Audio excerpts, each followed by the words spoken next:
नमस्कार विद्यार्थी मित्रांनो, देशमुख करिअर अकॅडमीमध्ये पुन्हा एकदा आपलं मनस्वी स्वागत.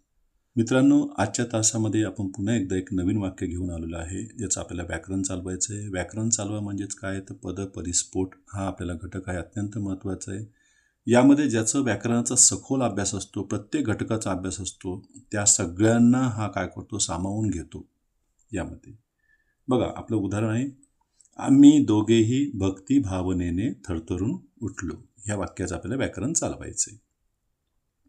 मग सगळ्यात पहिले यातलं क्रियापदाकडे लक्ष दिलं तर उठलो, आणि याच्यामध्ये जर धातू जर पाहिला तर उठ हा याच्यातला धातू झालेला आहे. म्हणजे आपण त्याला उठणे ने प्रत्यय लावलं तर आपल्याला धातू कळतो. उठणारे कोण असा प्रश्न तुम्ही विचारला तर लगेच तुम्हाला उत्तर मिळायला सुरुवात होती. बघा बरं, आम्ही. मग आम्ही याच्यातला काय होऊन बसलेला आहे, तर आम्ही झाला याच्यातला कर्ता. आणि कर्ता कशाच्या रूपात आलेला आहे, हा आपला सर्वनामाच्या रूपात आलेला आहे. सर्वनामामध्ये कोणतं आहे हे, तर आपल्याला लगेच कळेल की हे प्रथम पुरुषी अनेक वचनी. कारण हे आम्ही दोघेही म्हणजे हे दोघे जण आहेत, तेवढं लक्षात येतं आहे आम्हाला. झालंय. मग आम्ही दोघेही, मग प्रथम पुरुषी एक वचनी का अनेक वचनी, तर प्रथम पुरुषी अनेक वचनी आहे. पुन्हा हा प्रथमा विभक्तीमध्ये आहे, लक्षात ठेवायचं. कोणत्या विभक्तीमध्ये, प्रथमा विभक्तीमध्ये. आम्ही उठलो. मग आम्ही कोण, आम्ही बद्दल माहिती देणारे शब्द बघा बरं याच्यामध्ये, दोघेही. आता खरं पाहिलं तर हे ह्या आम्ही सर्वनामाविषयी म्हणजे कर्त्याविषयी विशेष माहिती देणारे शब्द आहेत, म्हणून हे विशेषण झाले त्याच्यामध्ये. मग आपल्याकडं कर्त्याच्या नंतर म्हणजे कर्ता म्हणजेच आपण याला एक प्रकारे काय म्हणतो, उद्देश्य म्हणतो, लक्षात ठेवायचं. मग उद्देशाविषयी माहिती देणारा शब्द जर उद्देशाच्या नंतर आला तर काय म्हणावं त्याला, एक मोठा प्रश्न आहे हा मराठी व्याकरणामध्ये. अद्यापर्यंत बऱ्याच पुस्तकामध्ये याचा अभ्यास झालेला नाही. झालंय. मग दोघेही हे काय झालं याच्यातलं, बघा बरं. आता हे झालं दोघे संख्या विशेषणे, आणि त्याला आपण हे संग्रहवाचक शब्दयोगी अव्यय जोडलेला आहे याच्यामध्ये. मग दोघे कशामध्ये गेलं, हे दोघे गेले याच्यामध्ये विशेषणामध्ये. चला, म्हणजे हा पूर्ण शब्द आपण विशेषणात घेऊ शकतो. दोघेही विशेषणामध्ये गेले.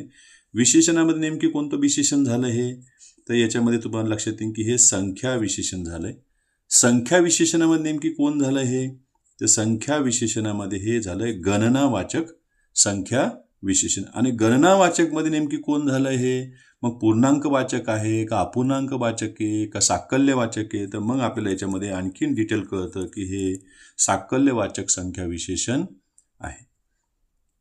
मग दोघेही याचं वाक्य पृथक्करणामध्ये नेमकी स्थान काय घ्यायचंय. मग उद्देशाच्या नंतर येणारा शब्द हा उद्देश विस्तार होईल का. मग मला एक सांगा, उद्देशाची माहिती देणारा हा शब्द उद्देशाच्या आधीच येतो असं काही नाही, उद्देशाच्या नंतर येऊ शकतो. मग हा उद्देशाचा विस्तार व्हायला पाहिजे. पण काही जणांच्या मते, काही व्याकरणकारांच्या मते दोघेही हा शब्द उद्देशाच्या नंतर आलेला आहे, म्हणून याला काही जण विधानपूरकाच्या घटकामध्ये काय करतात, समाविष्ट करतात. झालंय. म्हणजे एक जर पाहिलं तर हा घटक उद्देशाचा विस्तार होऊ शकतो, किंवा काहींच्या मते हा काय होऊ शकतो, विधानपूरक होऊ शकतो. चला पुढच्या शब्दाकडे जाऊया आपण आता. आम्ही दोघेही उठलो. कसे उठलो, मग आता बघा बरं, भक्ती भावनेने थरथरून, म्हणजे ही पूर्वक्रिया झाली बघा. थरथरलो, पहिले आम्ही थरथरलो आणि मग उठलो, असा अर्थ याच्यामध्ये लावावा लागेल. बघा, मग भक्ती भावनेने म्हटलं तर आता हे पाहिलं तर हे झालं याच्यातलं क्रिया विशेषण अव्यय, जे तुम्हाला रीत दर्शवतो, ज्याला आपण रीतिवाचक सुद्धा म्हणू शकतो. रीतिवाचक क्रिया विशेषण अव्यय. तसं पाहिलं तर हे भक्ती भावने ने लागलेले, म्हणजे तृतीय विभक्तीमध्ये सुद्धा जाऊ शकतं. कारण भक्ती भावना हे जर आपण नाम घेतलं तर त्याला ने हे तृतीयमध्ये लागलं, मग करणचं देखील कार्य करू शकतं, आणि करण सुद्धा रीतीमध्येच जात आहे. पण इथं क्रियाविशेषण अव्यय म्हणून अभ्यास करता येतं. काय झालं, रीतवाचक क्रियाविशेषण अव्यय. थरथरून, कसे उठलो, थरथरून. मग इथं बघा बरं, थर थर याला आपण असं ने लावलं तर लगेच कळतं हे क्रियापदाचा याच्यामध्ये काय आहे, अंश आहे. म्हणजे हे धातूपासून तयार झालेलं धातू साधित क्रियाविशेषण अव्यय झालेलं आहे. म्हणजे याच्यामध्ये काय झालेलं आहे, धातू साधित क्रियाविशेषण अव्यय. तेही काय दाखवतंय आम्हाला, रीतच दाखवतंय. म्हणजे हे दोन्ही शब्द काय करतात, याच्यामध्ये रीत दाखवत. दोघंही कशाचं काम करतायत, ते रीत दाखवण्याचं काम करतात, म्हणून हे क्रियाविशेषण अव्यय झाले.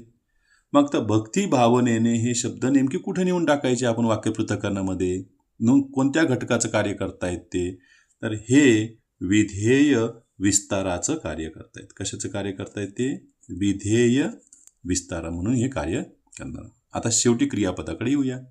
उठलो ह्या क्रियापदामध्ये पाहिलं आपण तर उठ हे याच्यातलं काय झालं? धातू झालेलं आहे. उठलो म्हणजे हे लाख्यात आहे, म्हणजे हे झालंय साध्या भूतकाळामध्ये. साधा भूतकाळ म्हटलं तर यातून काळाचा बोध झाला म्हणून हे झालंय स्वार्थ क्रियापद. पुन्हा हे होकारार्थी विधान आहे, लक्षात ठेवायचं. विधान पण आहे, होकारार्थी आहे, विधानार्थी आहे. आणि होकारात असलं तर क्रियापद हे कशात जात आहे? आपलं करण रूपामध्ये जात आहे. याचा प्रयोग कोणता होईल हा याच्यातला पुन्हा प्रश्न आहे बघा. म्हणजे आपण विधान सुद्धा पाहिलं, होकारार्थी सुद्धा पाहिलंय. मग उठणारे कोण? आम्ही. आम्ही दोघेही उठलो. मग हे कर्ता जर प्रथमेमध्ये असेल तर प्रयोग हा 100% काय झाला आहे? कर्तरी. आणि याच्यामध्ये कर्म कुठेही नाही आहे, कारण उठणे ही क्रियापद कसं आहे? अकर्मक आहे, म्हणून हे आपलं अकर्मक कर्तरीमध्ये गेलं. मित्रांनो, आपल्याला हा व्हिडिओ आवडल्यास हा नक्की आपल्या मित्रांना शेअर करा आणि चॅनलला सबस्क्राईब करा. धन्यवाद मित्रांनो.